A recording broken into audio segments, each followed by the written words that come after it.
Lions win! Lions win! Lions win! I don't know why I'm sounding excited. Probably rooting for the Cowboys to win, but the Lions win 44-30. Huge night for Jahmyr Gibbs. What does it mean for the Niners? How are the Niners looking at the bye week? We got a lot to get to. Sterling Bennett is in the house. It's a Thursday night. I always say Thursday nights are the best nights to stream. Let's go.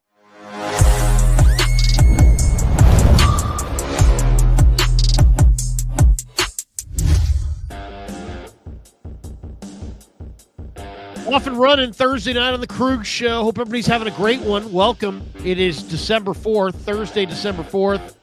We are brought to you by Pig and a Pickle. The best barbecue in all of Northern California is Pig and a Pickle. Check them out. They're in Emeryville.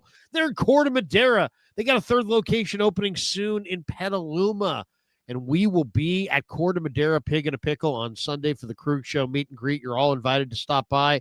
Have some barbecue, have a beer, maybe a root beer, have a soda, whatever. Have some barbecue, have some brisket, some amazing brisket, and just celebrate the bye week and watch some bye week football, or just go Christmas shopping at the great mall there in Corte Madera in Marin County. You're all invited. We'll be giving away some Krueger Show merchandise. Kev said he ordered a bunch of merchandise for me to give away, so we'll give away some Krueger Show merch. We'll also give away a Ricky Pearsall autographed mini helmet to one lucky Niner fan. So check us out Sunday, December 7th at Pig and a Pickle in Corte Madera. And of course, brought to you by Sleeper. We're also brought to you by Habits Law. We'll talk to you a little bit more about Sharp Corners, sports cards, and collectibles before we get out of here. But welcome to the Krueger Show. And what a win for the Lions. They go to 8-5. Dallas pretty much knocked out. They're 6-1. I bet the Lions in this game minus the 3.5. And I was a little nervous there at the end. And then all of a sudden, you saw them quickly spurt with 2 late touchdowns. And they wind up winning 44-30. It's like this Lions team that I saw tonight, I mean, it doesn't look like they got much defense. They give up 30 points. But their defense really came to play in the first half of this game. And they're a good team. I mean, they might be the best team. And they may not even make the playoffs.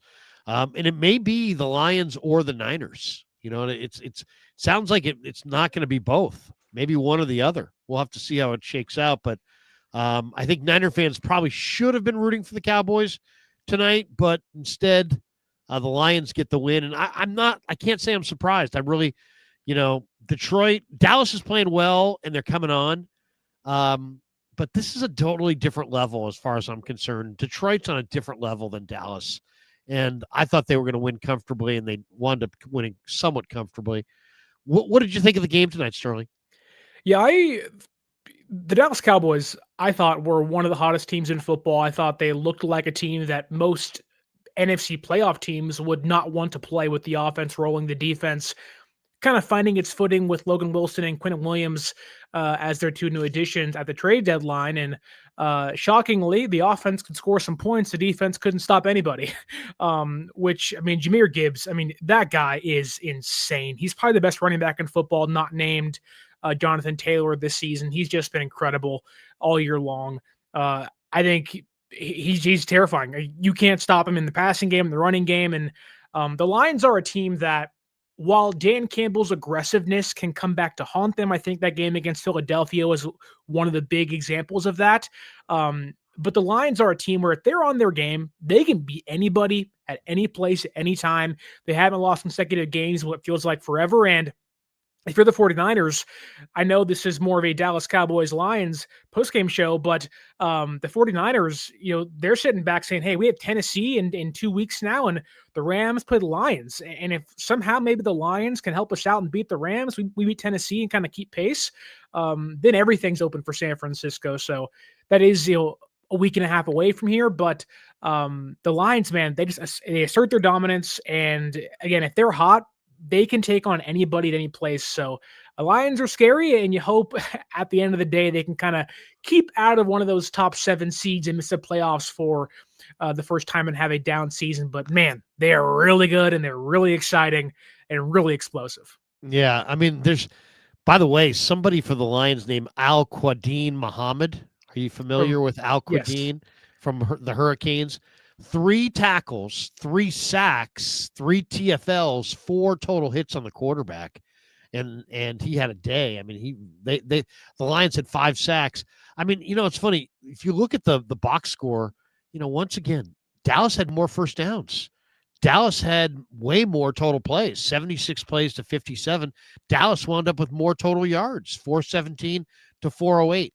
And so you look at that and you're like, wow, how did Dallas lose the game? They were -3 in turnovers.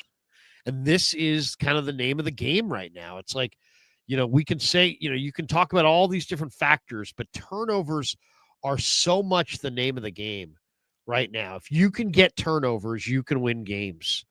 Heck, the 49ers are a perfect example of that. During their 3-game winning streak, they've given up 22 points a game.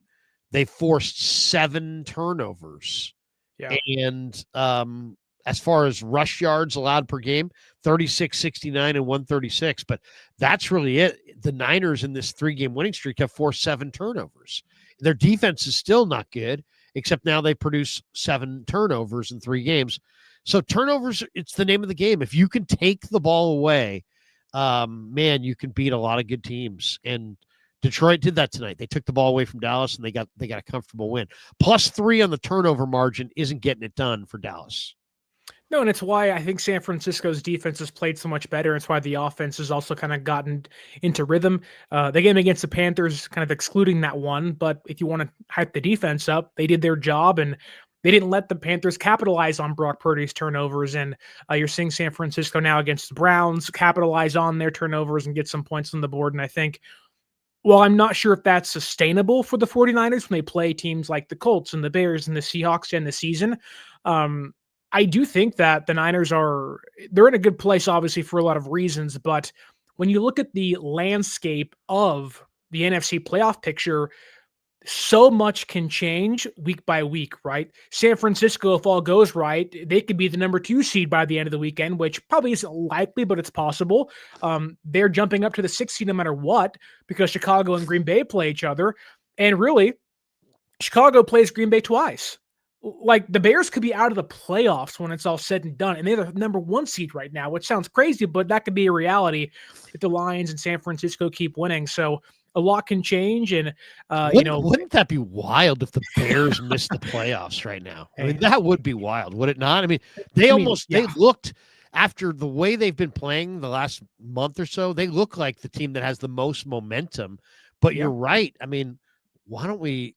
I don't usually do this, but why don't we do this? Why don't we share the screen, and I will show people what the Bears' schedule looks like, and you can decide for yourself how they're going to finish. It's rough. It's rough. It's absolutely rough. Here it is right here.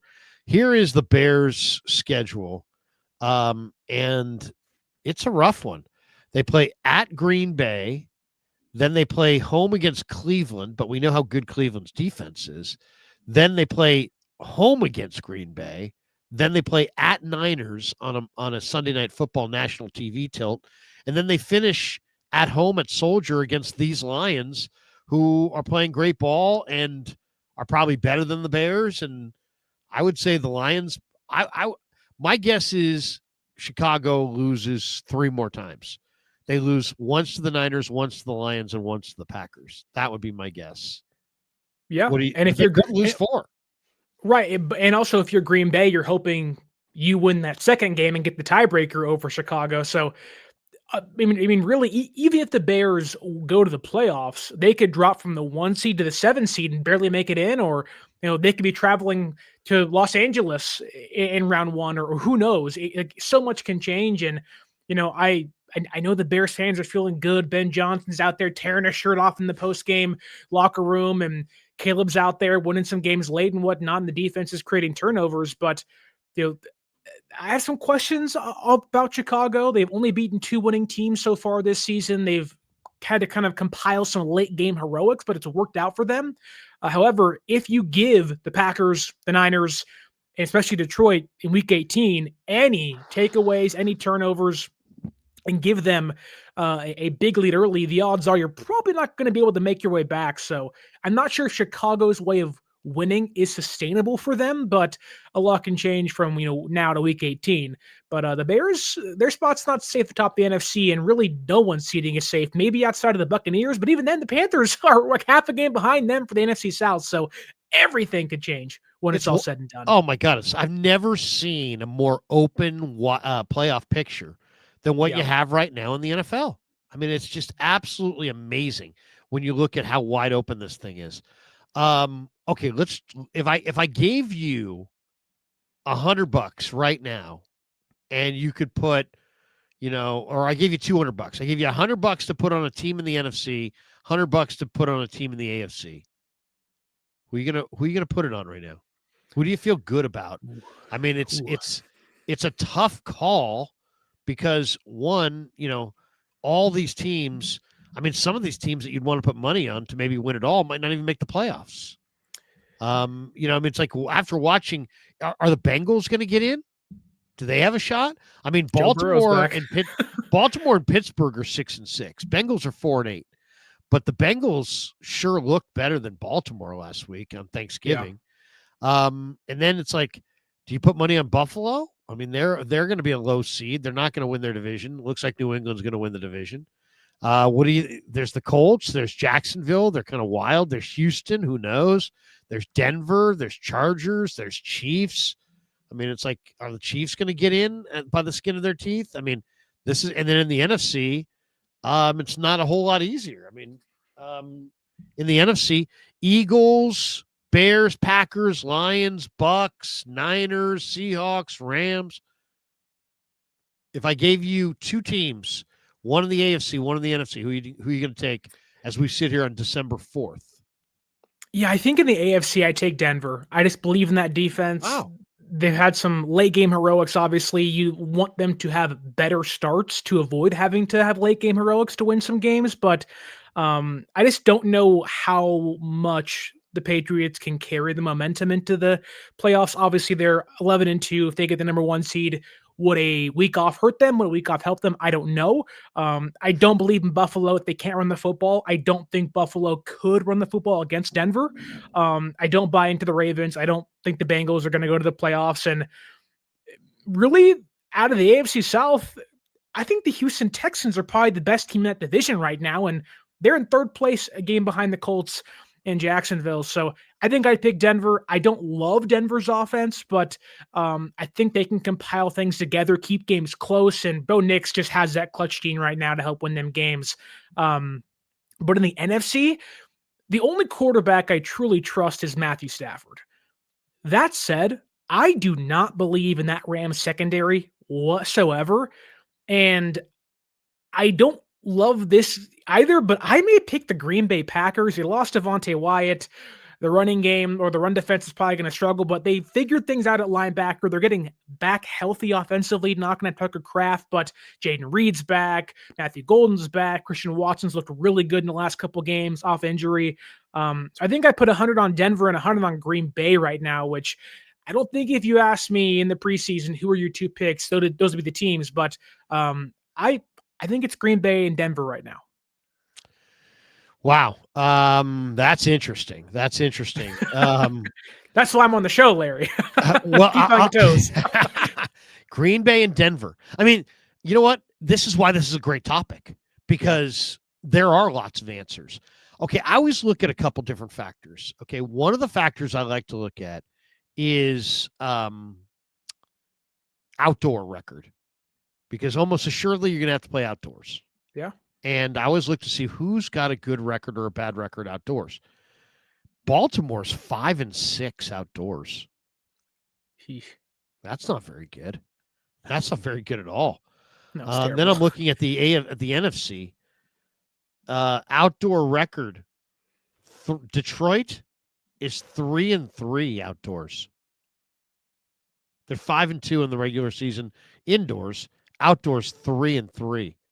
By the way, Dallas 1-4 outdoors. I always like to look at the takeaways too. I don't know if let me see if I can find the takeaways. Who is leading the NFL in takeaways right now? Maybe I'll type that into my phone. I always like to look at who takes the ball away. Isn't it Chicago? Or at least it was for a little bit. Yeah, let me see. Let's see. Yeah, the Bears. The Bears are leading the NFL in takeaways. Yeah. They are leading the NFL in takeaways. Okay. So there you go.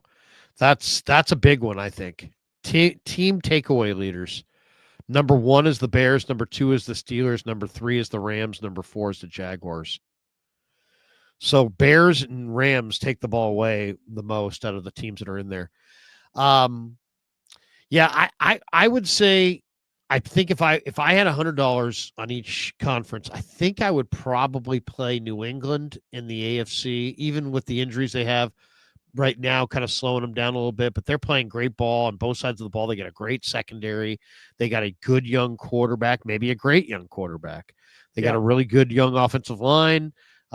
Diggs is playing a leadership role in that team.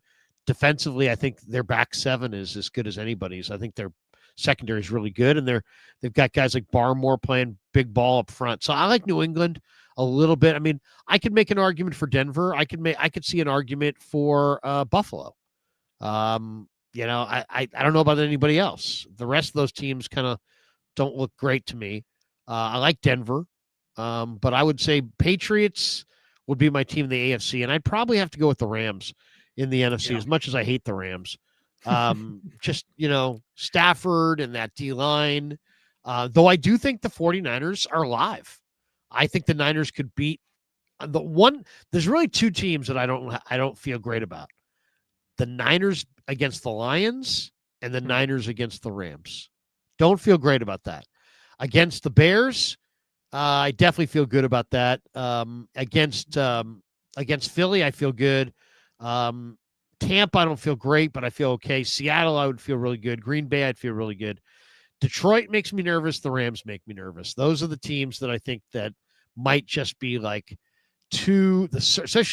especially on fast surfaces, and both those teams play on fast surfaces. I just think the 49ers defense is going to have a hard time keeping the Rams or the Lions under 40. I just think they're going to need turnovers to win that game. But if it's Niners Eagles, I love the Niners. If it's Niners Bears, Niners Seahawks, Niners Packers, even Niners Bucks, I feel pretty good. But yeah, if I had to bet it, I'd go New England in the AFC and Rams in the NFC. Which, kind of shows it's wide open. By the way, if I say to you, who are I looked at ESPN, did the rankings of the best rookies in the NFL, and they had the top 10 and they had 13 other guys behind the top 10. So they really kind of listed 23 rookies. Not one 49er is among their top rookies in their top 23. If I say to you, in this great year for rookies around the NFL, who would you say has been the offensive and defensive rookie of the year? Who are you going with? I think Carson Schweschinger, probably defensive rookie of the year. He's been phenomenal out there in Cleveland. I know the Browns are terrible, but just the way he's eaten up over the middle of the football field and tackles and run defense, he's left a little bit to be desired in pass coverage, but I think as a second-round draft pick, he's been phenomenal. And I think he's kind of been overshadowed by how great Myles Garrett has been, who'll probably win the Defensive Player of the Year award, but I really think Carson Schweschinger deserves to be in the DP or the Defensive Rookie of the Year conversation. And on offense, I mean, it's hard to not look at McMillan out there in Carolina and say, wow, but I mean, you got Ibuka on top of that. Like, Genty's nowhere near the conversation, surprisingly, because how bad the Raiders are. So I'd probably lean towards McMillan. He's one of the best receivers in football in regards to all stats, not just for rookies. None of the quarterbacks stand out. Maybe you can go Armin Membu with the Jets, but tackles don't really get awards in this day and age. So, I'd probably go McMillan and Schweschinger out there in Cleveland. Yeah, I mean, that's the chalk. I like Schweschinger for sure. I think you'd have to go with him. I'll go with Egbuka over McMillan. I just think Egbuka's been a little bit better. He's a little more refined. McMillan gets a little bit few more targets, but he's on a team that has lesser weapons and, kind of a lesser offense overall. I like Egbuka. I'm going to say Egbuka and Schweschinger, but man, McMillan, it's really probably between McMillan and Egbuka for that Offensive Rookie of the Year award, unless Tyler Warren just has an amazing finish to his year. What is your thoughts on the latest on Brandon Ayuk? I heard today that the NFL Network reported that they believe that voiding Brandon Ayuk's guarantees is a preemptive move by the 49ers to initiate parting ways with their veteran wide receiver, whether it be via trade or release at the end of the year. What's your guess? I mean, this is such a weird one because Shanahan's like, hey, we hope he comes back, and I really hope he makes a contribution. Lynch is, I'm very hopeful that he's back. I'm not planning on it, but I'm hopeful. It's like, these guys, is this all lip service about nothing, or is there a chance he plays for the Niners again? What's your read on the end game of Ayuk? I don't think you ever see Brandon Ayuk play in a Niners jersey ever again. The minute you take away guaranteed money for a player that clearly doesn't want to be there, in their words, didn't really take things too seriously in his recovery, wasn't at the facility when he needed to be, and rubbed the wrong people the wrong way. I think he's done. I don't think he wants to play for them. I think they can say, oh yeah, we'd love to have Brandon back because it helps them down the road if he recovers, because they can trade him if he looks kind of like himself. But I do think, and maybe if the Niners wanted to get really nasty with things, which I don't think they want to, I think they felt like their hands were forced to void the guaranteed money. If they really wanted to get nasty, and if they somehow medically clear him and he refuses to play, then you can go down a whole other road as of getting more money back and all that stuff. But I don't know. Like it sucks because I love Brandon Ayuk and what he offers to the team. And Pearsall has been a non-factor since he came back, which there's a lot of reasons for that, but he hasn't done much. And this team needs a number one wide receiver. And I think things are gearing up towards a first round draft pick being spent on one again in the upcoming draft in 2026, which isn't ideal. But BA seems done, mentality-wise seems done. His brand was out there posting like, we gone, which isn't what you want to see from a guy you paid a lot of money to. So I think he's done. I think he'll go sign with Washington or go sign with Chicago in the offseason and go be, their 2A, whatever, to whoever else they have out there, McLaurin, Odunze, whoever else they have. It just seems like the marriage is over. They want a divorce. It's just, how can we make it not as ugly as possible before we part our ways in the offseason? So if he's not coming back, it's interesting. This last game, it was a lot of McCaffrey, a lot of Purdy, a lot of Juszczyk, a lot of Jennings, a lot of Kittle, and not a lot of anybody else, right? I mean, nobody else. Bourne, no. Pearsall, no. Demarcus Robinson, no. Jordan Watkins, no. Brian Robinson, no. It's all basically just two or three guys on offense. Are any of these other receivers going to step up? I mean, is Demarcus Robinson going to step up? Is Ricky Pearsall going to step up? Excuse me. Are we going to see Jordan Atkins or Jacob Cowing activated and contribute? Is Kendrick Bourne going to get back into the mix? Is Sky Moore going to get into the mix? Give me a receiver that you think isn't in the mix now that might actually do something between now and the end of the year, because it's like I feel like they need a little something, and it doesn't have to be Ricky. It could be Demarcus Robinson. It doesn't have to be Robinson. It could be a Jordan Watkins or a Cowing or a Bourne or a Sky Moore. But beyond Jennings, they need another receiver to play a significant role. Can Pearsall be that guy? I think Pearsall can be. It just seems like outside of a third down conversion, which was clutch for the Niners against Cleveland to help keep that drive going and get a field goal before halftime, it just seems like there's been, whether it's opportunities not there or just Purdy not targeting him or him not being open, it's been a lack of Pearsall. And that sucks because I think he has the potential to be a really good wide receiver in the offense. You saw it to begin the year of what he could be, and he was on pace for 1,000 yards, and we all said, oh my goodness, here comes Pearsall. He looks phenomenal. And he's earning his stripes. But I will go on a limb and say that Demarcus Robinson will see an increased level of either production or at least snaps on offense. You got a random end around jet sweep against Cleveland, which was odd to me to see that, but to each their own. And I think that his skill set fits what Purdy wants to do offensively, push the ball downfield at times, and hopefully not make mistakes. But Kendrick Bourne just kind of seems like the safety net guy in case Jawan goes down. Hey, get back out there, KB. He's a guy you bring in there in case someone needs a breather, but I wouldn't expect too much from him. I don't think Watkins sees the field at all unless someone, a lot of guys get hurt. Cowing, I think really until Sky Moore turns into a pumpkin, which may never happen because he's been so good for them as of recent. I don't think Cowing gets activated. I think they walk into, the rest of the season with Pearsall hopefully becoming the number one guy, and Jennings, who's been really productive the last month and a half or so since the Giants game, and kind of banking on Robinson finally making impact after signing into a 2-year deal in the offseason. Well, I kind of have hope for one of the speed guys, either Watkins or Cowing. I mean, they say Matt Barrow says Cowing may make it back at some point. They really liked him in the offseason. He was a very good player at both UTEP and Arizona. So, and then Watkins was a terrific player at Ole Miss. I got to think one of those two guys maybe can make a contribution. Obviously, the likely guy is Pearsall because he's a first-round pick and he's going to get that run. He's going to get those opportunities. But it's really time for him to produce because they really badly need him to produce. We were talking about most underrated player on the Niners on both sides of the ball. And yesterday or earlier this week with Raj, who stands out to you if I say underrated Niners? Give me one on offense, one on defense.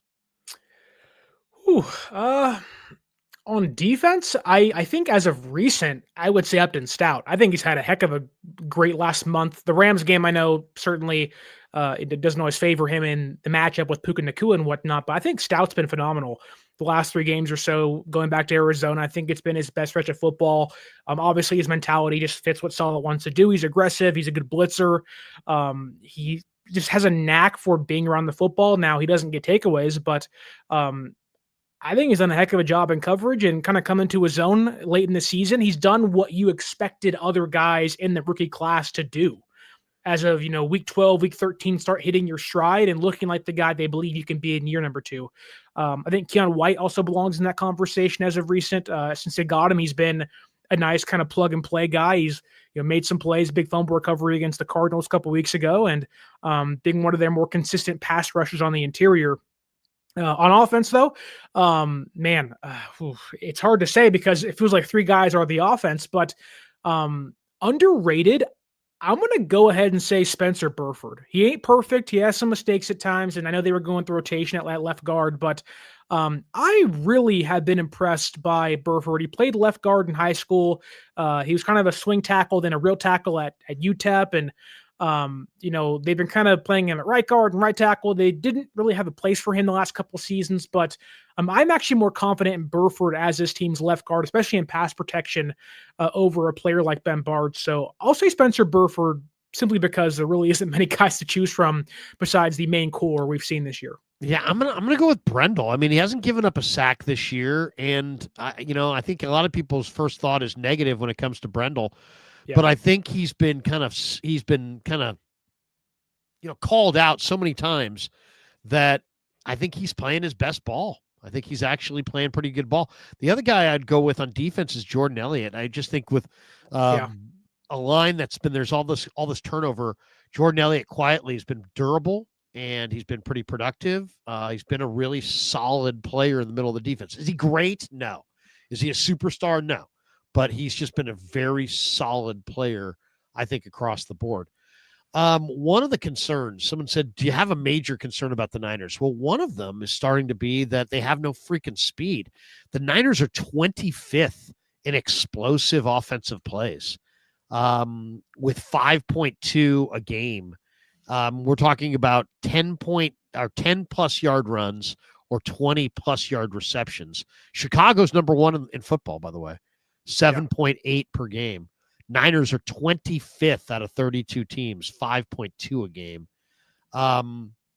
Do they have enough explosive capability to to be the kind of offense that they need to be potentially in this playoff run to the Super Bowl? Are they explosive enough offensively, or are they more explosive than they appear than these numbers may indicate? Just because right now it doesn't sound they're not producing.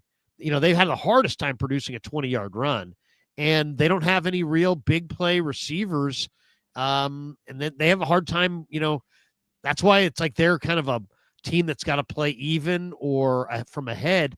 If they fall behind, they don't have the chunk yardage type players to get back in the game. They don't have a Jahmyr Gibbs, really. I mean, I like McCaffrey, but he's not as explosive any longer as Gibbs is, even though McCaffrey's got 13 touchdowns and 85 receptions and 80 plus receptions or 800 plus receiving yards and 800 plus rushing yards.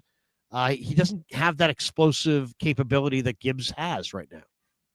Yeah, the Niners, funny enough, despite having the name talent, don't really have that dynamic player. Now, I think if Pearsall can find a way to get his groove back and look like how we did to begin the season with Purdy at quarterback, I think you will see a lot more explosive plays. But you're right, there have been a lack of them. And I know some of that and the numbers are probably skewed because Mac Jones was playing quarterback and the offense just wasn't pushing the ball down the field. But had so many injuries on top of that, but I think we have seen them get more explosive since Purdy came back. Kittle had the big 33-yard catch against the Browns. You've seen Juwan come up big a couple times, but that is, I think, one of the bigger things that worries me going into the playoffs, or if they can get there, which I think they will, is that if you're down, let's say against the Rams, you're down 21-0 in the first quarter, you're not coming back. You don't have the dogs to fight back unless you're getting amazing defensive stops, which I know it's happened recently, but quite frankly, I wouldn't bank on it against a good offense like Los Angeles. And you don't really have the offense that can score in a blink of an eye like the Lions, like Green Bay, like the Rams can. So there certainly is a need to have the right matchup for the 49ers. If they can get to the playoffs, I'd rather be playing teams like Philadelphia and teams like the Buccaneers who, their offenses won't give you too much of a fight. They're okay and they have their ebbs and flows, but they're more manageable than the elite teams like the Lions, the Rams, and the Packers on offense. But it's a team that just doesn't, and I don't think it's a speed problem, but they don't have the ability to gain 45 yards on one play like they could 2 years ago. Well, and there's different ways to do it, right? You can throw it short and get run after the catch, or you can throw it down the field, but they're not doing it. One area where the Niners are quite a bit better than last year is penalties. Last year, they had 111 penalties. They were dead last in penalties that benefited them with only 79. This year, they have only 67 penalties, fourth fewest in the NFL, and they have 82 penalties that have benefited them. The real big difference, if you take to the kind of the penalty autopsy, if you will, is that last year the 49ers had 46 pre-snap penalties. This year they have 24 pre-snap penalties. So do you consider that coaching? Is that luck? Is that position coaches? Is that Shanahan? Needless to say, it's a vital factor in the game, and they're better this year than they were last year. Yeah, defensively, I'm sure it is coaching. You have Robert Saleh back and the way he coaches guys and moves guys around and whatnot. And they've had some dumb penalties of recent, especially on special teams. Jordan Elliott had one against the Panthers, and they had the 12th man on the field against Cleveland. So there have been a couple as of recent that have hurt them, but not too many, which has been great because this team can't afford to have a lot of penalties. Like last year's team, I think, had you taken this year's penalty numbers and moved it to last year, maybe there's a couple different wins involved, but being disciplined pays off, surprisingly, in the NFL, and if you don't hurt yourself, you're forcing the other team to make mistakes too. So I'm sure to some degree it is coaching. I'm sure luck's involved as well. We saw tonight the refs just had a very easy flag throwing contest. You've seen in a lot of games this year, just random calls. You're like, where did that come from? But the Niners have been one of the easier watches, is how I'll word it, in the NFL this season in regards to penalties. Shelby Harris, Juwan Jennings. I really don't want to talk about this, but Shelby Harris today, kind of doubled down on it. He went on a podcast, We're the Harrises, a Guerrilla Sports podcast, and the Browns defensive player basically went at Jennings again and kind of doubled down on it. He says, I think the biggest thing that happened is that multiple people in that instance had a couple of issues with things that he was saying. So now it's like he's saying, well, it's not just me that had issue, a couple of people. Well, I mean, what is it? I mean, that always sounds kind of weak. Like, I wasn't the only one who said, there were other guys who also said, okay, great. Then he says, for me, I don't care about trash talk. Great. You can say whatever the hell you want to, but usually when you are inside those white lines, people's families, people's wives, people's children are off limits.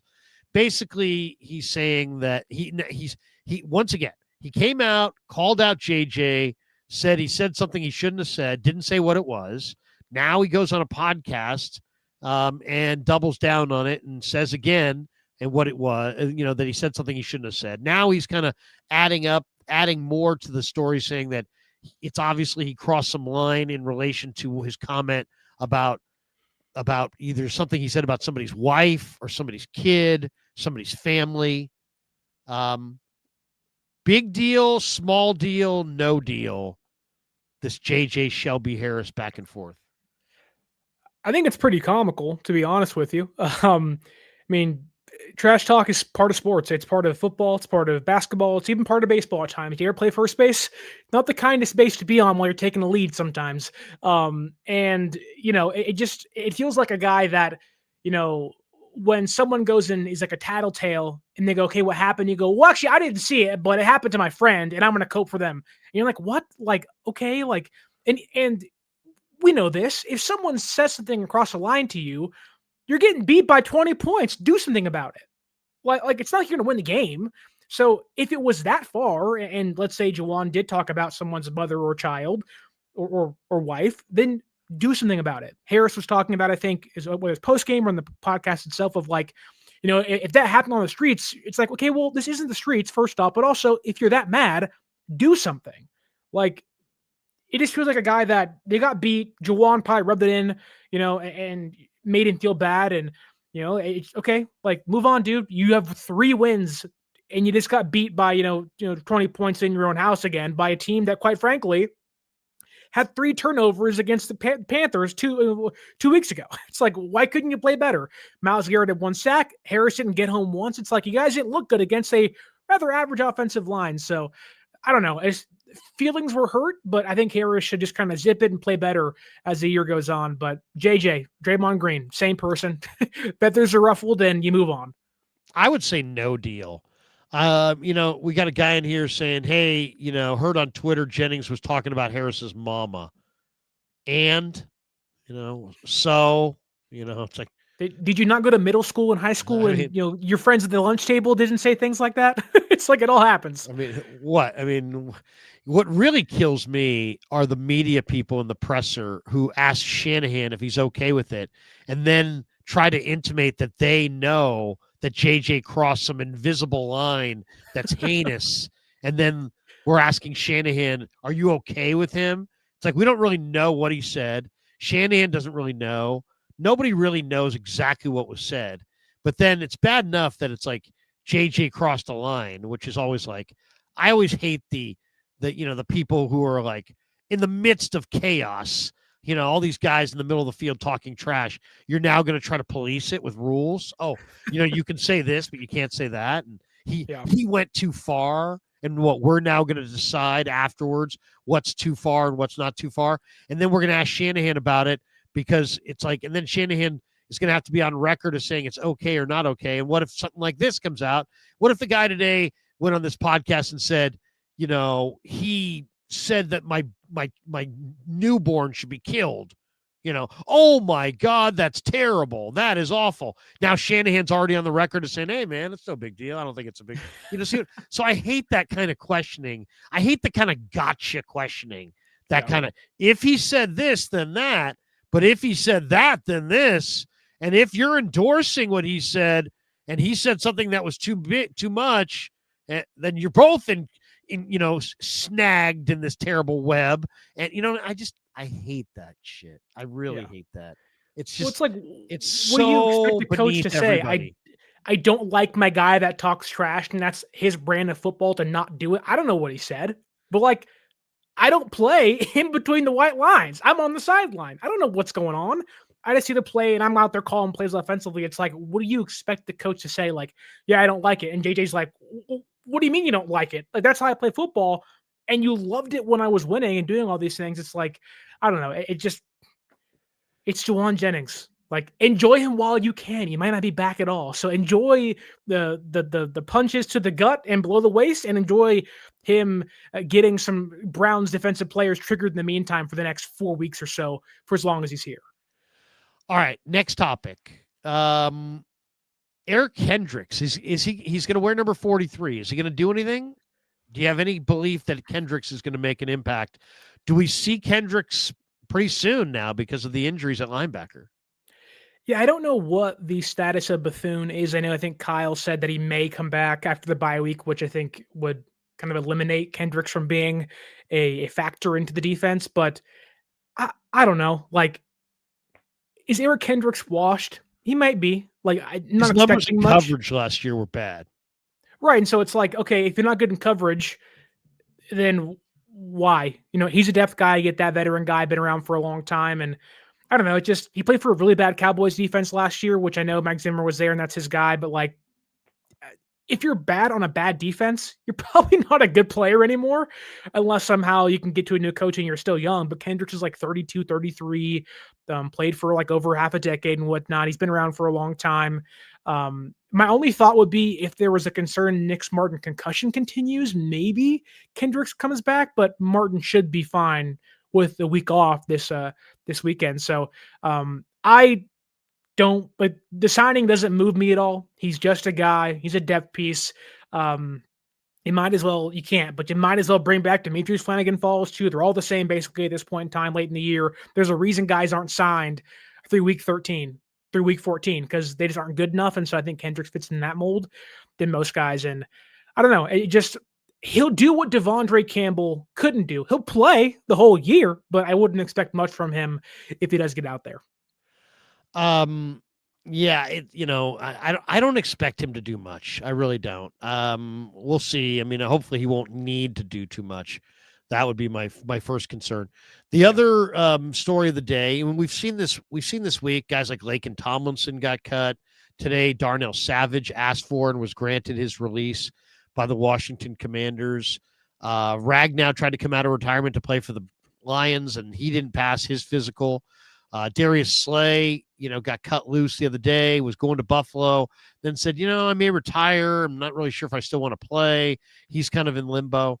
Let's talk about Savage for a minute. I really liked Darnell Savage in college, and then I really liked him in Green Bay. I think he's a really good coverage safety, and at least he was a couple of years ago. I know it all goes by fast in the NFL, and you got to be current. You got to keep up on these guys and their injuries and how far they're slipping and that kind of thing as the years go by. But it was just a couple of years ago what year was it where Green Bay went to Dallas and upset them in the playoffs? Was that last year or 2 years ago?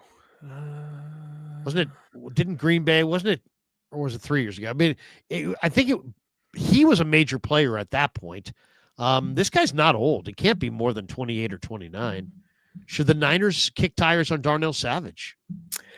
I don't think so. I'm actually been pleasantly surprised with their coverage the last couple of weeks. Now they're playing, mediocre to bottom tier offenses. So, when you play better competition, it might change. But I'm actually been rather happy with, like, Mustafa looks great and he's looking like his old self, which is great to see, getting turnovers and the way he plays, so aggressive. Jair Brown, I think, got lucky against the Browns. She had a couple of tackling miscues, but he's been playing better as of late. I also just ask, he'd probably be a practice squad guy if you're going to bring him in, but I don't know. It just feels like that I wouldn't want to sign guys that I believe are over the hump or are asking for the releases on, again, the Commanders are a terrible defense. Why can't Savage play? Like, that's my question. And to me, that's kind of concerning. Yeah, I mean, he might have some kind of an injury that we're not aware of. A lot of times when guys get cut late in the year, they have some kind of injury that, that maybe it has not been reported or whatever. Let me just take a look at his game log this year. He only has 10 tackles on the year. He's played 8 games. Eight games. Yeah. Yeah, he had 4 tackles against the Bears. He's got 10 on the season. So yeah, I don't know if he's healthy, but that would be, to me, that's a good player. I mean, we're talking about a guy who, let's see, he was born in 97. So he's not, he's 28. He's 28. See how many years he's played in the NFL. Came into the league in 19. So 19, 20, 21. 7? Yeah, 7 years. This year he played with Jacksonville. He played with Green Bay the first 5 years. Then he went to Jacksonville in 24, was there at the beginning of the year this year, then played with Washington. I don't know. I like him a lot. To me, this is a guy that, especially since you're kind of young back there, I've liked that, it seems like in past years they've been looking for a DB late in the year, and it's like this guy to me is hugely talented. I would definitely be interested. What are the odds that the 49ers run the table? They're favored by 12.5 at Tennessee, by 3 over the Colts, by 2.5 over the Bears, by 2.5 over the Seahawks. All of those are at home except for the Colts game. Will the Niners run the table? If not, where do they lose? I would give them a 65% chance to run the table. They'll beat Tennessee. If they don't, then what's going on? It's not great. The Colts game's interesting because Jonathan Taylor's having a heck of a year, but the Colts are kind of cooling down. They lost to the Texans last week. Daniel Jones is playing with a fracture in his leg, which makes him less mobile, and maybe his accuracy is off. I think they can beat the Colts. They are not going to have Sauce Gardner for what seems like the next couple of weeks or so. DeForest Buckner isn't playing on IR right now. I think they'll beat the Colts, and they can stop Jonathan Taylor. I think if they're going to lose a game, I think it's going to be against Seattle. That just makes sense. You're at home. The Seahawks are a heck of a road team. You're hoping Week 18 doesn't play much of a factor into the wild card race for you or the division race, which it might if things go San Francisco's way. But I think if they lose a game, it'll be against the Seahawks to end the year. Yeah, I don't. To me, if they're going to lose a game, it might be Bears. But we'll see. I mean, I think the Bears just look like they're playing tremendous football right now, and they're really running the ball. Where Indy looks bad, Seattle. I mean, Purdy's got a pretty good record against Seattle. Darnold's not played great recently. Like Darnold really is struggling in the second half of games. If you've seen that, we're here at the bye week, and one of the parts about the bye week is it gives me a little bit more time to start looking ahead to the draft. And I had Matt Miller from ESPN, the NFL draft analyst, on KMBR earlier this week, and Dane Brugler yesterday came out with his first mock draft. Brugler's top 5 is Fernando Mendoza going to Cleveland, Dante Moore to the Raiders, Arvell Reese to the Saints, Carnell Tate going top 5, 4th overall to the Giants, and then Keldrick Falk, a defensive end from Auburn, going to Tennessee at 5. And then Dane Brugler had the Niners taking Mekhi Lemon, a wide receiver from USC, who's undersized. He's 5'11", 195. A lot of comparisons to Amon-Ra, who also played there. 79 receptions this year, 11 touchdowns. This guy's got great ball skills. So he's got Mekhi Lemon coming to the Niners. And then Matt Miller's mock has Fernando Mendoza going 1, but not to Cleveland, to the Jets. Dante Moore going 2 to Cleveland. Francis Maui Goa, the offensive tackle, going third overall to the New York Giants. Jordan Tyson, the wide receiver from ASU, going 4 to Tennessee. And Ty Simpson, the Alabama quarterback, going 5 to the Raiders. And then Matt Miller, in his mock, has the Niners at 23, taking the big defensive tackle from Ohio State, Caden McDonald, 6'3", 326 pounds. Give me a thought on the draft. I'll say this. There's a lot of talk about the quarterbacks, Mendoza and Dante Moore and Ty Simpson and these guys. I'll say this. I think by the time the draft rolls around, Lenora Sellers is going to be in there. I don't know how, but I just really believe he's going to be a fast riser. This guy's 6'3", he's 240. There's a lot of Anthony Richardson in him, which makes maybe teams pause, but you're talking about one of the best arms we've seen ever, and a guy who's athletic and mobile and played in the SEC and has had some phenomenal games. I think he is the wild card in this draft, the South Carolina quarterback. And I think Mendoza's going 1. After that, I think it's wide open, and I think Lenora Sellers is going in the first round. Give me your thoughts on the draft, and then we'll and who those guys have mocked to the Niners. One guy says wide receiver, the other guy says D tackle. Neither says offensive tackle, and I think that's considered to be kind of their primary need. Yeah, the draft this year, I think, is one of the more compelling things because the quarterback class isn't very good, or at least on paper, it's not very good. You could be in for another 2021, which we all know how bad that went for a lot of teams, including San Francisco. Albeit they are capitalizing on Mac Jones right now. Speaking of Mac Jones, I think it could be a good time to trade Mac Jones if they want to do that during the offseason. I think teams will call, and I'm sure they'll have some discussion. I don't know if they'll pull a deal off, but I think there'll certainly be some discussions that are had. That said, it also really isn't a good offensive tackle class. It's more of a guard class, which quite frankly isn't a bad thing for San Francisco. Guards can become centers, and sometimes really good guards can help you out, and you build the interior of your offensive line. It's not a bad thing. So, it really feels like that maybe a guard's taken in round 2 or 3, and they can help improve the interior, which maybe frees up guys like Christian McCaffrey and the rest of the running backs more. But, in a perfect world where this one is far from it, you'd love Caleb Downs to be in San Francisco across from Malik Mustafa roaming the back end of the defense, but it's not going to happen. But he's so fun to watch. And Saleh coming back, which I heard Justina Anderson say about 6 or 7 teams have been talking about or mentioning his name as a potential head coach this offseason, which that seems a little absurd, but to each their own. That said, I do think San Francisco will either go for a wide receiver or get that pass rushing defensive tackle. You like what Alfred Collins is doing as of recent, being that run stuffer.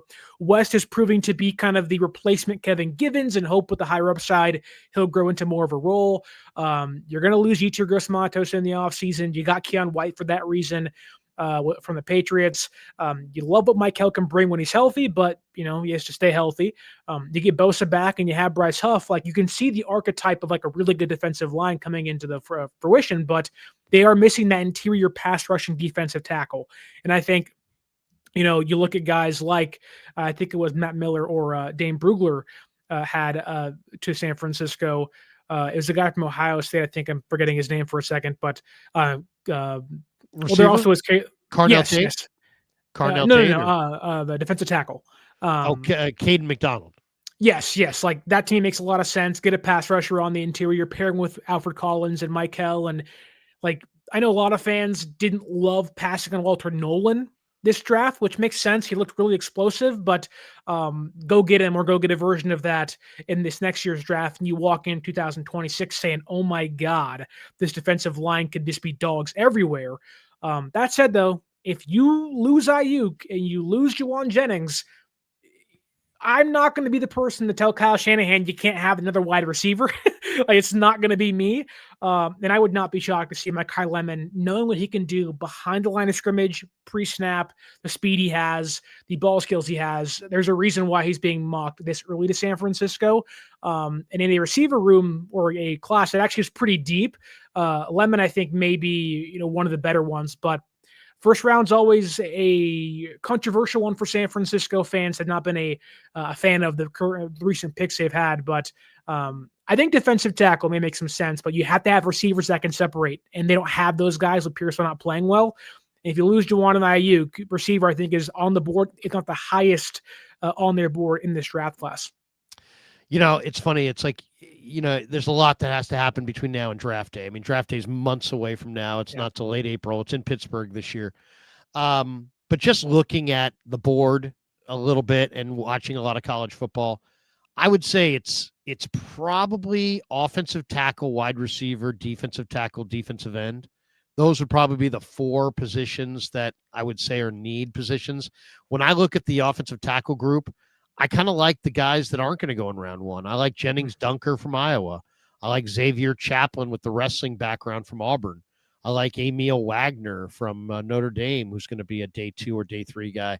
I like J.C. Davis from McClymonds High School in Oakland, who plays for the Illini as a day 3 offensive lineman. So I like going offensive line a little later. Wide receiver, I love Carnell Tate, and I really love Jeremy Bernard from Alabama. But the guy that I watch more and more, and I think, man, I don't know if I could pass on this guy, is Chris Bell from Louisville, who's 6'4", 220, and runs in the 4.4s. He's really explosive, and he reminds me a little bit of Terrell Owens. He's just such a big physical receiver. So I'd be looking at those receivers for sure. Tate's going to be gone. Bell's probably going to be there. Bernard might be a little bit of a reach. He's probably more of a second-round pick. I love Caden McDonald and Dominique Orange from Iowa State, Darrell Jackson from Florida State. I think only McDonald I'd probably take in the first round out of that group. And then the edge rushers. I mean, Cassius Howell from A&M. I mean, yeah, he's going to be hard to pass. Gabe Yakis from the Illini is really intriguing. And then after watching Ohio State, Michigan, Kenyatta Jackson, my God, he had a phenomenal game in that game. 6'6", 265. He looks really good. But when I look at this board, the more I think, you know what? Based on the way I'm looking at these guys, it seems like the Niners might be staring at some just absolutely awesome defensive changing impact linebackers. I mean, the mocks that I'm looking at, Sonny Styles from Ohio State is there. C.J. Allen from Georgia is there. And Anthony Hill from Texas is there. And I think all 3 of those guys are going to be Pro Bowl caliber linebackers at the next level. Sonny Styles has, probably the greatest compliment I can give any player is that if you watch the film and you swear the guy's smaller than he is, that's a great sign. So, like, when I watch Sonny Styles, I look at a guy that looks like, maybe 6'2", 215. He's like 6'4", 235. He moves like a much lighter, faster guy. He's amazing. And then CJ Allen from Georgia is just, he is just an awesome linebacker. He's just all around the football. And Anthony Hill might be the best of all 3 from Texas. He's just a blue chipper. So, more than anything, I think the Niners need a great player. So I would take a great linebacker over a good offensive tackle. I would take a great linebacker over a good receiver. I would take a great linebacker over a good defensive lineman. So that would be my first thoughts. I mean, there's a lot that has to happen. Workouts, combine, all that. There'll be all kinds of juggling and, guys moving up and down the board. But right now, I would say the value that's going to be staring them in the face is at linebacker with Styles and Allen and Hill, all headed towards great NFL careers, all supposedly going to be on the board in the late first round. And it's funny too, because, again, there's so much that has to happen. Like you said, it's just like the Niners could also walk into the draft, with more picks if they trade Mac Jones and they maybe somehow somebody wants to trade for Ayuk and get their hands on him. I don't know. That's probably not going to happen, but you never know. The NFL is crazy at times. Who thought Micah was getting traded and Quinnen Williams is getting traded? I know I didn't when the year started, but here we are now. Anything can happen. And, it would be a big treat if the Niners could be able to, walk away with, in my opinion, not maybe the biggest need, but if you get a linebacker, maybe you don't have to pay D. Winters, who may want a nice chunk of change in a couple of years if he keeps playing well. Maybe you go get another edge rusher or defensive tackle, and maybe losing Jordan Elliott and Yetur Gross-Matos and maybe Bryce Huff in 2 years doesn't look that bad. And so it's not to say you're planning for the future, but in some degrees you kind of are. But you also got to pay Pinheiro. You got to find the new punter, which I know isn't a lot of money, but still. You also might lose 2 coaches. I can almost think about this and guarantee it. If Saleh leaves, Brant Boyer's probably coming with him.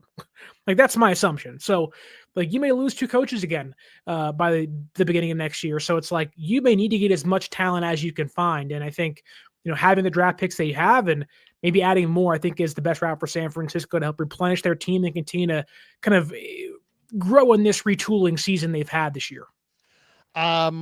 We should tell everybody that the Krug Show is brought to you by our good friends all season long at Sleeper. Thanks to Sleeper for being a proud sponsor of the Krug Show. Football season all season long is presented by Sleeper, the fastest growing fantasy platform in the world. It's a one-stop shop. You get blazing fast news, real-time stats, group chats, season-long leagues, and, of course, Sleeper picks for daily fantasy. Use promo code Larry, and Sleeper will match your first deposit up to $100. Links in the description. Terms and conditions do apply. Kev sent me a copy of my Sleeper lineup for tonight.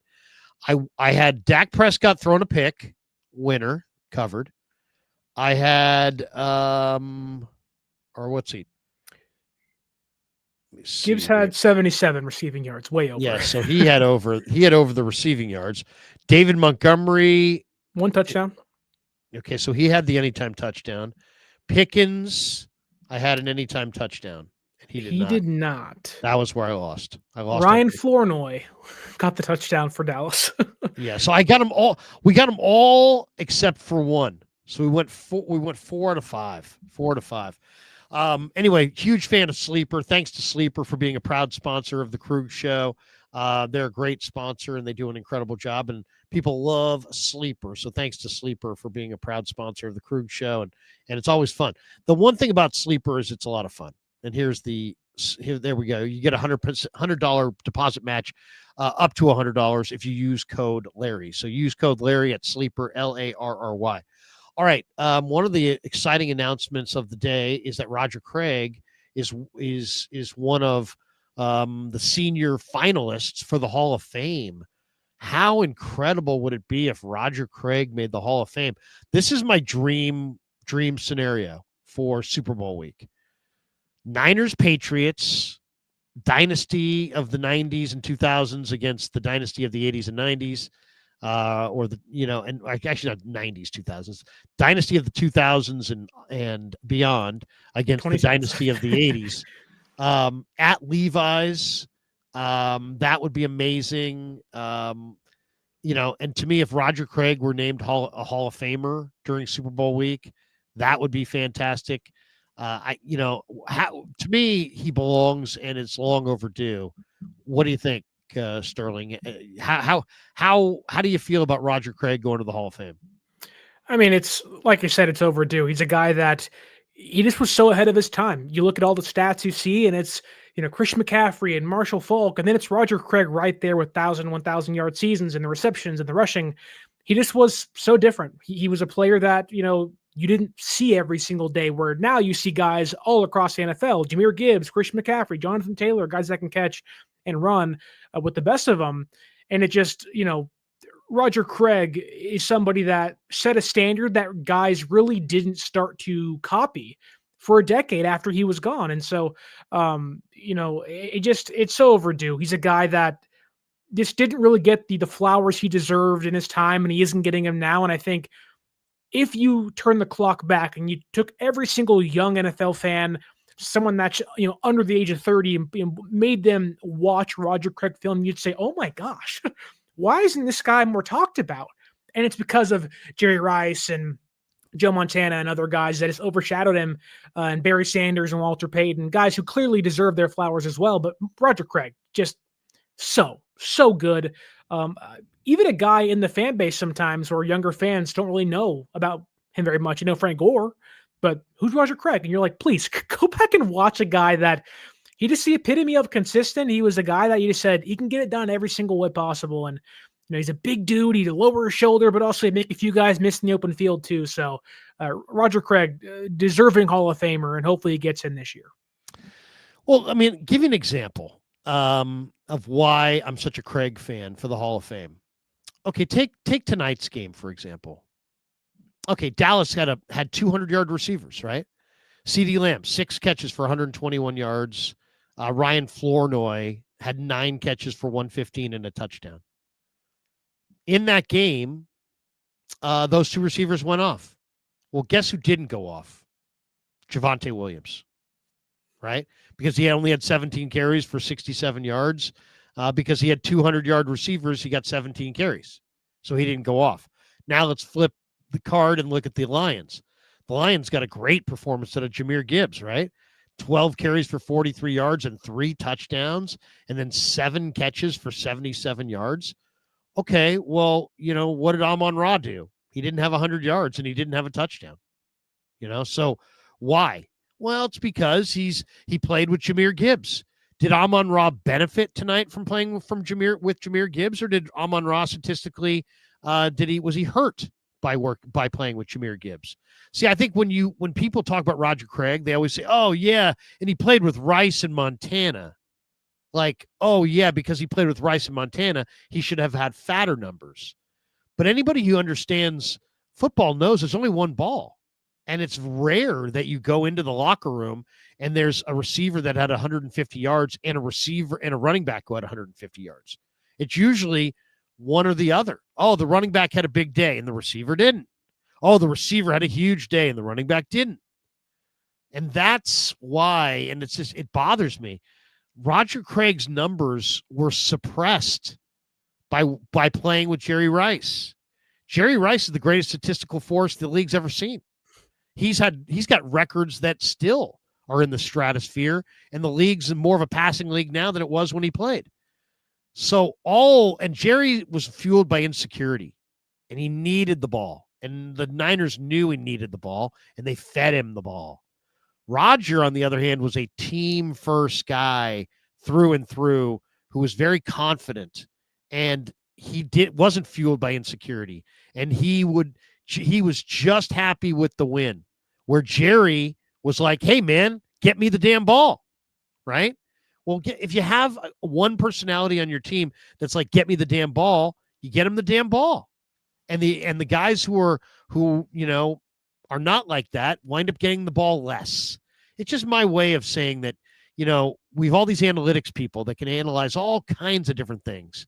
Why can't they see that Jerry Rice, the greatest statistical being the league's ever known, suppressed the numbers of John Taylor, Brent Jones, Ricky Waters, Roger Craig, basically all of the other weapons that played with Rice, their numbers, especially their touchdown numbers, were suppressed because they played with the great Rice and he scored them all. And so I think that's what's going on. The other argument that to me just bugs me, how come the Steelers win 4 titles in the 70s and they have 14 Hall of Famers from those teams, and the Niners won 4 titles in the 80s and they have 7 Hall of Famers? I mean, the Steelers have Terry Bradshaw, Franco Harris, Lynn Swann, John Stallworth, Mike Webster, Joe Green, Mel Blount, Jack Ham, Jack Lambert, Donnie Shell, Art Rooney, Dan Rooney, Chuck Noll, and Bill Nunn. The Niners have Joe Montana, Jerry Rice, Ronnie Lott, Fred Dean, Eddie D, Bill Walsh, Charles Haley.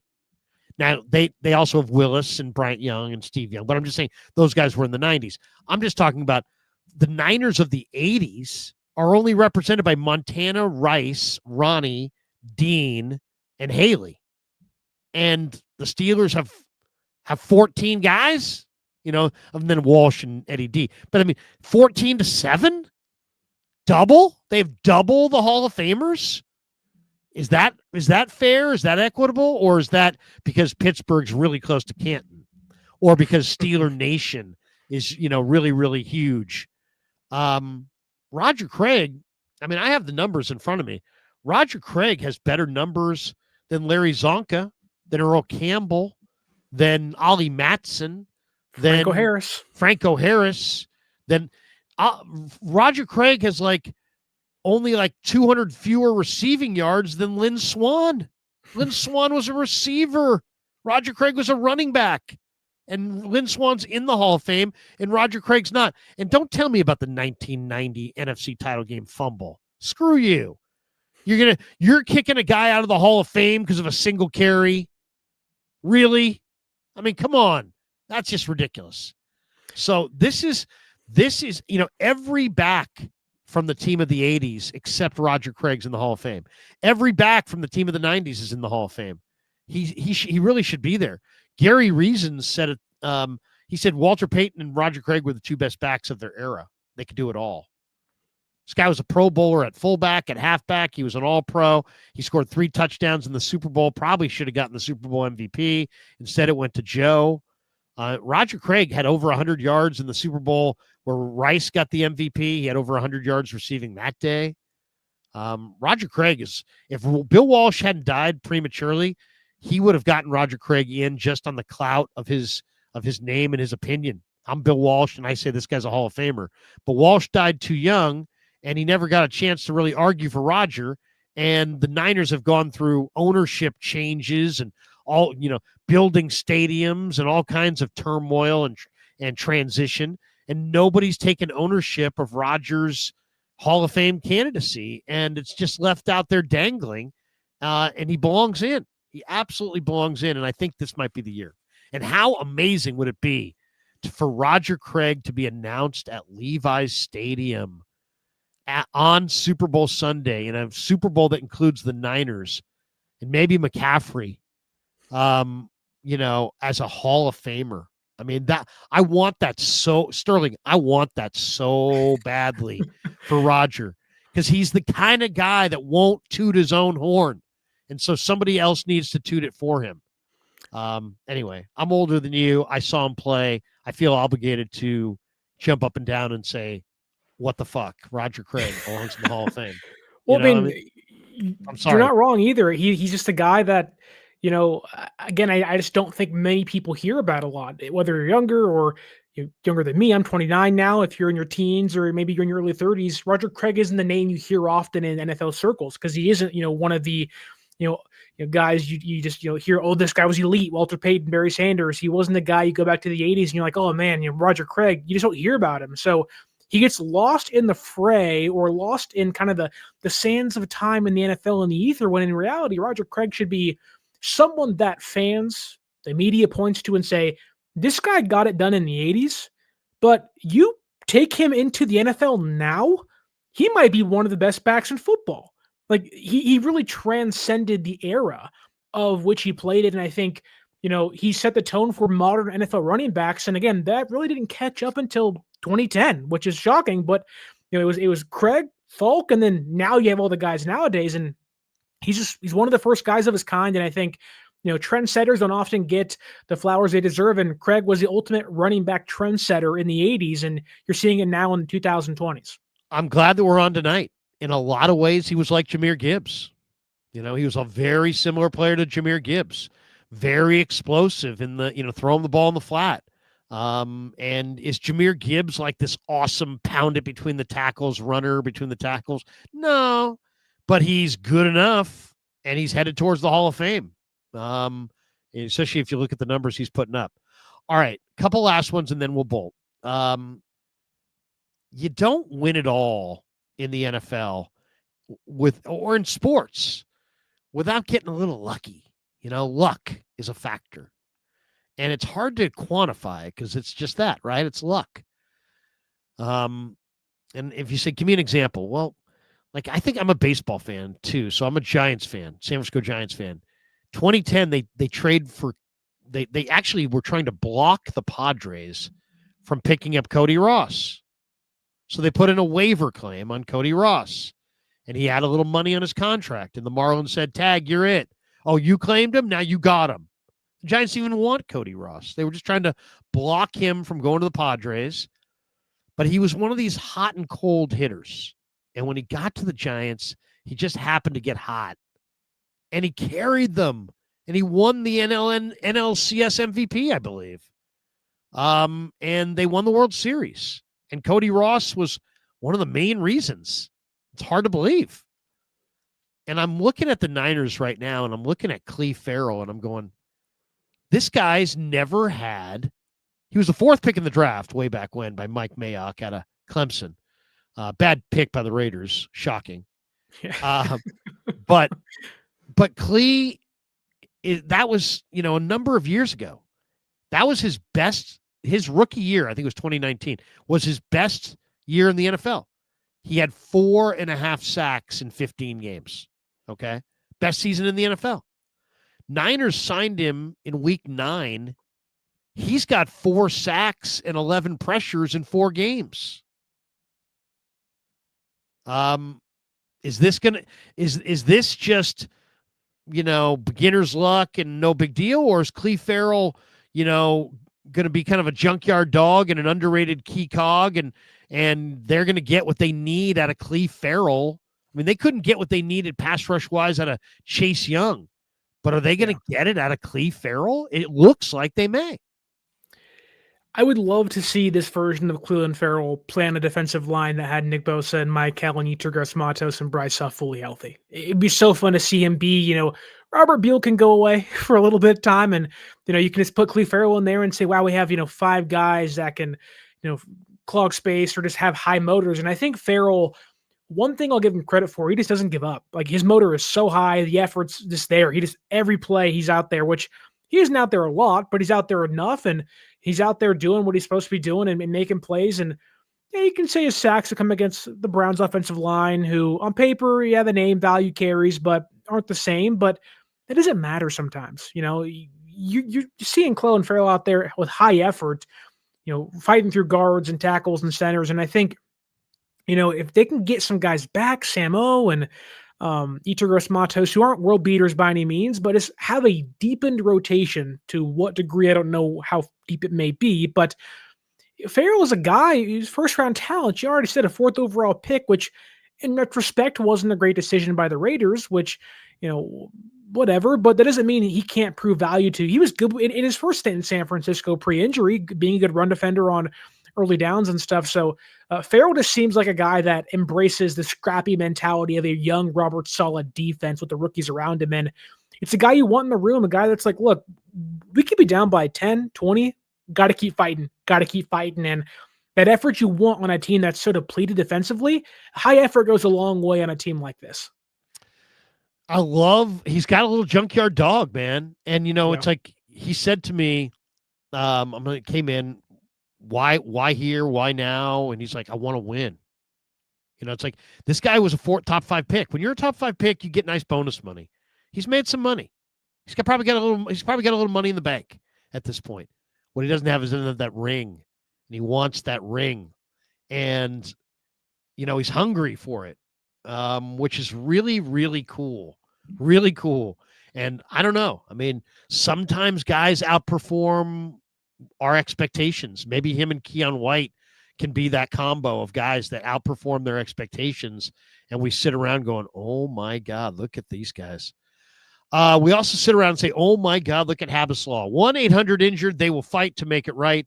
Thanks to Habas Law for being a proud sponsor of the Krug Show. I just wanted to say thanks to Habas Law. They're involved with so many great initiatives.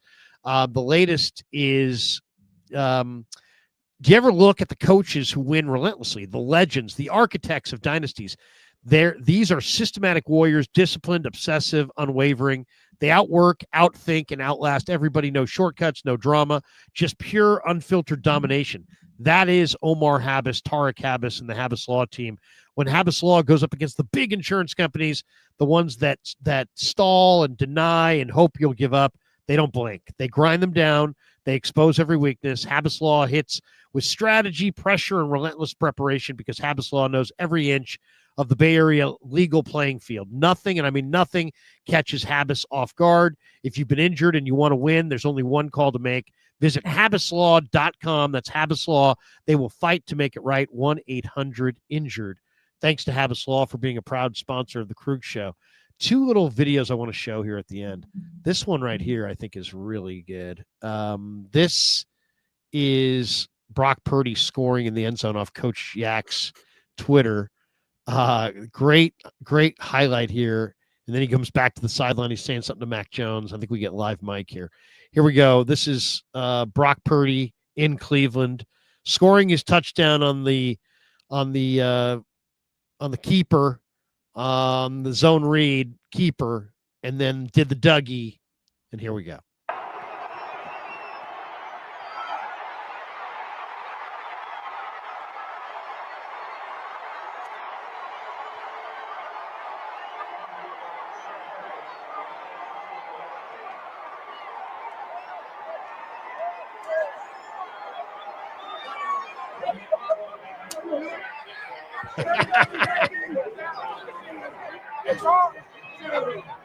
He said he would. He said he did. Man of his word. There you go. Man of his word. And it looked like Mac Jones was fired up for him. What do you make of Purdy right now? He showed in this last game that he can move. He got away from Isaiah McGuire. To me, the arm strength, the accuracy, and the escapability are the three factors. If he shows arm strength, if he shows escapability, if he shows accuracy, I'm not worried. In this game, he really did show all three, and more than anything, he showed that he's in total command of this offense. He's got some swagger, man. He's got some swagger. We were so focused on the turf toe that we really haven't talked about the story of the year, which was that Brock Purdy in training camp looked awesome. And we're starting to see him play at a pretty high level right now. What did you think of the Dougie? What did you think of Purdy? And is Purdy, he took better care of the football. If he just takes care of the football and makes good decisions, he threw 7 footballs away last week. I thought this was one of his best games as far as decision-making. And I think decision-making is a huge part of playing winning quarterback in the NFL. So if he can take care of the football, I think we saw the escapability, the arm strength, and the accuracy. I don't know if he's going to have it or if he's going to get worse because we just don't know. But I think he gives them a shot. What do you think? Yeah, what did George Kittle say? Little white boy's got some motion in him, which is never a bad thing, right? It's always a good thing when you see your quarterback moving in the pocket, avoiding some pressure, and also scrambling for some touchdowns. Brock's got swag to him that I think the fans and definitely the team rally behind him and rally around. He's so fun to watch, and I think this may have been, and maybe I'm forgetting a game last year, but this may have been Brock's best game in a year and a half. It really may have been. With the defense he was facing, coming off a rather bad game against the Panthers, throwing 3 interceptions where you're just like, what is happening? Part of the fan base was asking for Mac Jones to come out there and questioning Purdy's longevity as a team starter, at least this season. I think he answered that call really well. I thought, he pushed the ball downfield selectively, which I think is a big thing for him. Sometimes Purdy gets into these over-aggressive mindsets where it's like, okay, I don't mind you taking chances downfield, but I think it's more about being selective in your decision-making. And I think, I've always said on my own channel that, people love Gunslinger Brock when he's out there making plays, but sometimes gunslingers miss a few times. And I'd rather Brock be a sniper than a gunslinger. Take your chances when you have to, be more selective in your decision-making and, know who you're targeting. Maybe on the run with open field in front of you, throwing a ball to Pearsall isn't the best decision with the guy in front of him. But if you can get, Kittle on the sideline with the 1v1, take a chance every time. Kittle's going to bring the ball down a lot. And so I think Purdy's hitting his stride. Now, will it continue? I don't know.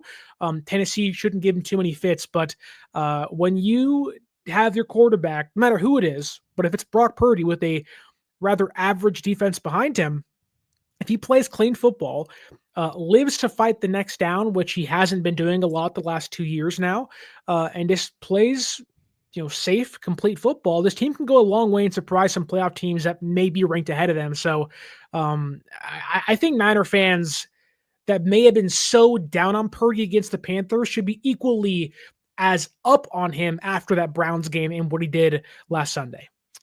I don't know if you saw this. This also is pretty good. I was going to read it to you, but now I see the cut, the actual clip of it, so I'll let you hear it. This is Fred talking about Brock, and listen to this. This is some really great stuff from Fred Warner. You would think of, those top tier quarterbacks and having to really stand in front of the team and be the rah guy. Like, I think the perfect example of a guy that I think of as a Hall of Fame, just super ultra motivator. I think of Drew Brees in that huddle, like when he over there doing that chant with them boys over in NOLA, man, that's like the guy I envision of man, that's a franchise quarterback. But at the end of the day, man, I've been around, some great quarterbacks, and right now Brock Purdy being, the best of all of them probably that I've been around. And he's also another one that's a little bit more reserved and everything like that. But I think the common denominator amongst outstanding quarterback player in general, that competitive fire, that nature in them where if when things get on the line, regardless if it's a practice, if it's a game, like there's just that dog in you that just come out. Yeah. You know what I'm saying? And Brock Purdy got that through and through. I remember back when he was a rookie and he's playing on the scout team against us, and I'm barking at him, I'm giving it to him, and he giving it back right to me. And I'm like, oh snap, this is Mr. Irrelevant. Like, this is the last pick in the draft, dog. Like he over there with the no looks and he doing this boop, boop, boop. And now you see him out there on Sundays dug in on them folks. Like, come on now. You got to have a certain swag, a certain confidence about you. That's what the team rallies around. It's not about the rah-rah speeches. Them speeches are great, you know, if given by somebody that has the conviction to give them. But at the end of the day, players rally around confident individuals who are competitive in what they do. So, you know, and of course, there's different tiers of a competitor, in my opinion. When people, there you go, good stuff there from Fred, and you know, it's like these guys, they believe, you know, whether content creators, media, fans, whether we believe in Brock Purdy or not, doesn't really matter. The guys in that room believe in Brock Purdy. I'm in that room every week, and I can tell, I know what I'm watching. And I talk to these guys on the record, and I talk to these guys off the record. There is a belief in that guy. Now, what's really unique about the Niners situation is that there was a belief in Mac Jones this year, too. I mean, they really believed in him. He did an amazing job. I thought Jones did one of the most amazing things I've ever seen. He walked into a room that already had an established quarterback leader, and he took leadership of the team for half the year, and he did it in this very organic, real, down-to-earth, I'm not going to be anybody but myself kind of way. I mean, Sterling, this guy is not Brock Purdy, and I think maybe some of the Dougie that you saw there is Brock Purdy looking at Mac Jones going, hey, man, I need to loosen up a little bit. Mac Jones is out there. He's loose. He's, you know, I think Mac Jones showed Brock a couple things: how to be loose and how to take care of the football. I mean, Mac Jones did a phenomenal job taking care of the football. And I think if Brock Purdy just takes better care of the football, if you just say Brock Purdy in any game where he doesn't have multiple turnovers, I'll take my chances, man. I will take my chances with Brock Purdy against anybody in the NFL if he does not turn it over. Simple as that. Turnovers are his bugaboo. If he can somehow protect the football, I think I'll take my chances on the road, at home, against any team in this league, AFC, NFC. I really believe strongly that Purdy can get it done. I really think they both can get it done, and I think it's a major advantage for the 49ers, to be honest. Yeah, I mean, look at the quarterbacks in the NFC right now. They're in the playoffs. Okay, Matthew Stafford's the best one. He may win the MVP when it's all said and done. But after him, do you really trust Caleb Williams? Caleb's had a couple nice plays here and there. Maybe he's getting better in his first year with Ben Johnson, but there's still some blimps. There's some second-year stumbles. Probably trust Purdy some more. I 1,000% believe in Brock Purdy over Jalen Hurts, who's been terrible this year for Philadelphia. Yeah, like doesn't want to throw it down the field, and he can't see the middle of the field. He's just kind of a sitting duck of like, what do I do? And Baker Mayfield is very streaky, and on his best game, I'd probably take Baker, but Baker isn't hot right now. And if Baker doesn't get hot, the Bucs are probably one and done if they don't make the playoffs altogether. And in that case, I'd take him over Bryce Young. I may take Purdy over Jordan Love on certain days, and Jordan Love's known to have a couple of big mistakes in the playoffs and in previous seasons. I'd probably take Purdy over Sam Darnold, despite what Darnold's doing this season. Second half games are not his stronghold, and there have been more pumpkin sightings as the winter months have come and gone. Brock Purdy, you could make an argument, albeit maybe not from the physical trait standpoint. You can make an argument Brock Purdy might be the second best quarterback in the NFC playoff picture right now, and I would not say no to that. I think you're right. I mean, I said this earlier this week in a live stream. I'll take Stafford because Stafford's having a great year. He's a Hall of Famer. Yeah. I take Purdy next, and I don't even have to think about it that much. I like Caleb's talent, but I would definitely take Purdy. All right, one thing that is really cool that is coming up is there is a brand new AMC Plus documentary on the Niners. Have you seen them? Have you heard about this? I've seen the preview. February 1st and February 2nd. It's coming. And there's there's a 90-second to 2-minute preview here that I want to share with people because this thing is damn good.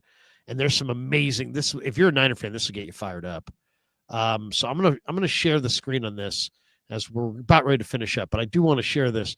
This is an amazing. If you have 90 seconds, check this out. This is great. This is the trailer for the documentary, which is going to be voiced by Tom Brady, who obviously grew up a Niner fan. Here it is. So my family had season tickets to the San Francisco 49ers. That alone made me fall in love with football. I was Joe Montana throwing passes to Jerry Rice. Rice is there. The model for winning is a star quarterback. Montana has the ball. Touchdown. It's hard to measure what's in people's desire. I'm a competitor. You have a Jerry. Never thought that I was going to get drafted by the San Francisco 49ers. And a Ronnie. The way that we went about fighting for inches, We're going to climb the hill. And then here comes Steve. I was a left-handed scrambler. Talk about an oddity. look at the things they're trying to do. This is a football of the 80s. This city deserves a winning ball club. Eddie DeBarlo said, all I want is for you guys to win. Phil Walsh. They call him the genius. The West Coast offense, nobody else was doing it. If you ran it right, it was unstoppable. Joe Montana was all of a sudden one of the hottest names in America. Montana is down. And Candlestick Park becomes silent. To suddenly have the greatest quarterback to ever play the game get yanked. He was the best in the game, and I was trying to be. Game on. I'm better than he is. Off we go. Steve Young comes on. Here comes Joe Montana. Steve Young. And now Joe Montana is coming back in again. All this man thought about trying to have a competitive advantage. Here we go. Where you have the pressure to win or you fail. That made it very, very difficult. There was a high level of expectation for greatness. And in the end, they changed the city. For this team, for this coach, for this owner, for this town, they'll never forget this day. No one could appreciate what we went through and how great it was being part of a dynasty. I don't know that it isn't the best team that's ever been. I mean, how amazing is that trailer? Was that amazing or what? I mean, I'm getting chills just watching that. I mean, seriously, that was an amazing freaking trailer, was it not? Yeah, I may have to get AMC Plus just to watch that because, I mean, I didn't get to see that, obviously. And, you know, me and my father got to experience 3 Giants World Series championships. And we haven't got to see the Niners win a Super Bowl together. A lot of heartbreak involved in the last 30 years being a Niner fan. But man, that is the one thing I want in my life. So to watch that and experience what he got to live through, I think would be a big thing. I mean, he's a big Bill Walsh fan and, you know, big Niner fan of the 80s, obviously, but to be able to see and witness what he got to experience for, you know, 5 times in his lifetime would be awesome to watch. And it just looks incredible. It looks incredible. Think about this. This documentary airs February 1st and 2nd on AMC and AMC Plus. Then give me Brady's Patriots with Drake May against Brock Purdy and the Niners at Levi's in Super Bowl 60 with the Shanahan, you know, Trent Williams, CMC, Kittle, with this whole core. You know, they haven't gotten their ring yet. It's overdue. How amazing would that be? How amazing would that be? We focus so much on they don't have this guy, they don't have that guy, they're not this, they're not that. But you know what? Everybody's kind of watered down. It's a war of attrition, and anything can happen. And who knows, if the Niners are the right breaks, they could be the 1 seed, and the road to the Super Bowl in the NFC could come through Levi's in Santa Clara. But how amazing would it be to get Brady voicing this thing and then the Super Bowl the next week in the Bay Area with the Niners and the Pats, and the Niners get the 6th. Purdy gets his, Shanahan I'm dreaming it. I'm dreaming it, man. I'm trying to speak it into existence, man. I'm dreaming it, but I can also see it. It's like it's a dream, but it's not like a distant dream. It's like No. It's possible. It's there. It's there for the taking. All right, we got. But that's what the bye week is for, to dream. There you go. Hey. Two super Stephen 49ers. If Drake May is the MVP favorite, why is Vrabel the coach of the year favorite? If you have a true MVP, then it's expected of the coach to be 10-2. So which one is it? Well, it's because they, it's the first year, Vrabel as the coach and the low expectations, and the coach of the year thing is in all sports is a little goofy. It's like we, the media, are going to decide who the best teams are. We are not scouts. We're not coaches. We're just observers. We're going to decide who the best teams are. And then when we're fucking wrong, we're going to correct it by saying, well, this guy deserves the coach of the year. All those years that Dusty Baker won manager of the year, I mean, it wasn't that he wasn't deserving. He was very deserving, but those teams were really just not respected. Nobody respected who Jeff Kent was, or Rich Aurelia, or Bill Miller, or any of those guys. Bill Miller won a batting title with the Red Sox. Rich Aurelia hit 37 home runs one year. Jeff Kent won an MVP. I mean, these guys were good, but there were some years there where it was like, look, they've got nothing, so it must be destiny. And it's like, okay. So if like your premise is wrong, your conclusion's going to be wrong. I kind of feel like the manager of the year award and the coach of the year, it's a lot based on who's doing well based on what we thought they were going to do, and who are we, right? I mean, just imagine if they voted. Well, I was just say, like, just imagine if they voted on other awards like they vote on Coach of the Year award. Of like, you weren't supposed to be good, but now you're really good. Right? It's like, okay, Cal Raleigh, you for sure beat Aaron Judge because who are you, Cal Raleigh? Right. It's like, I mean, come on. It's like, does Daniel Jones deserve the MVP? No. It's but you wrote him off, and now he's having a pretty good year with the Colts. It's like, okay, that's not how things work, and so.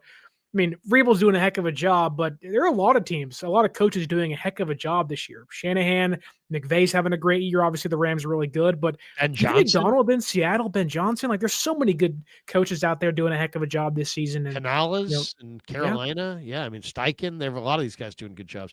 Clarence Beeks 415 says, "Hell yes, 5 Super Bowl trophies." Yeah, I mean that thing fires you up. When I saw that today, I'm like, you know what? I got to play this. Then I'm thinking I may get demonetized, but you know what? I'm gonna if we get flagged, I'll just have Kev take it out. But it was awesome, and it had to be in there. So there you go. All right, that's gonna do it for us. We are an hour and 37 minutes into our live stream. Over 1,300 people still hanging out. Thanks to Pig and a Pickle for being the title sponsor of the Krug Show. Thanks to Habas Law for being a proud sponsor of the Krug Show. Thanks to Sleeper. And we should also tell you, join us at Habas Law. Join us at Pig and a Pickle on Sunday, December 7th, this Sunday, for the Krug Show meet and greet. We'll be hanging out, watching football and drinking beer and eating barbecue. So if you want to do that, if it sounds attractive to you, there's also a mall. It's right in the mall there. So if you want to bring the wife or girlfriend and let them go Christmas shopping while you hang out and talk some ball, or maybe your girlfriend is a big fan of the show and you just want to go do Christmas shopping, whatever floats your boat, will be in Corte Madera on Sunday. Stop by. And we should tell you, we're going to give away a mini autographed mini helmet that has Ricky Pearsall's autograph on it. And it was given to us by our sponsor at Sharp Corners Sports Cards and Collectibles. The great Anthony Catania donated that at 205 Cypress Avenue in Pacific Grove, California, on the Monterey Peninsula. He's a great call. He's a great follow on Instagram at 831 Sharp Corners 831 on Instagram. Give him a call at 831-521-5264. And by the way, for Krug Show listeners and viewers, anything that you order from Sharp Corner Sports Cards and Collectibles between now and the end of the year, if you just mention my name, free shipping. So you order a helmet and you want it shipped to Buffalo, Anthony's going to pay that shipping for you if you say you're a follower of the Krug Show. So thanks to Sharp Corner Sports Cards and Collectibles for being a great sponsor of the Krug Show. There we go. We got this guy saying 50,000 people are going to show up for Lowry. I hope it's not too many people. I want the place to be packed, but it is this kind of a small barbecue place. But hey, more the merrier, and we'll hang out and watch some ball. And it's my one weekend where I get the bye week. I'm going to bring my wife out. So if you guys want to meet my lovely wife, Amy, you can meet her. Kev's not going to be there since he's going to be he's still in Hawaii. He's flying home from Hawaii on Sunday. But I'm going to bring my 2 younger boys with me, and we're going to hang out, and it's going to be a fun afternoon. So hope to see you all there. I'm really thankful for what has happened to the Krug show. It's just an amazing transformation. I mean, I knew the show was going to be popular, but I didn't think it would be what it is. And here we are sitting here with 64,000, almost 65,000, viewers, and 2 million views a month, and all kinds of sponsors and support, and our TikToks are blowing up, and our YouTube's blowing up, and everything. It's really going well. So I just want to say thank you to Kev, mostly for running the channel. He does an amazing job, and he works tirelessly to make this channel great. And I want to thank my friends at KMBR. I want to thank my broadcast friends like Sterling here, because you know what, we have these. This has been a really great 90-minute, or a little bit over 90-minute show, and it's not nearly as interesting as if I'm just sitting here pontificating. Having somebody like Sterling, who knows the game cold and has been covering pro sports for a while, is really a major advantage to this channel. And having guys like this on a regular basis contributing has been great. So not only do I want you guys to hit like and subscribe over here, Sterling is going to tell you about his channel. And if you would do me this favor, if you guys would all take the time and just take a minute or two and go over to Sterling's channel and hit subscribe and follow and support him and his journey on YouTube, I would appreciate that quite a bit. So Sterling, thanks for your time tonight, and tell people about your channel, and I'll get the advertisement out of the way here, and maybe we can send some people towards you. Yeah, thanks for the kind words as always, Larry. Always fun to be on the show with you. I know we've met a while back in 95.7 The Game, and happy it's carried over now that I'm no longer in the Bay Area. So happy to be doing this with you on Thursday nights. But everybody in the chat watching live on YouTube or afterwards, you can find my channel simply at 49ers Access, 49 ERSACCESS. You can also follow us on social media at 49ers.access is the Instagram. Over 20,000 followers there. Then 49ers_access on X or Twitter, and of course on all the podcasting platforms your heart desires. And as always, Larry, you're the man. Hey man, always a pleasure. Sterling's fantastic. Check him out, and have a great night, everybody. Peace. Yeah, never met a man I've been scared of. Can't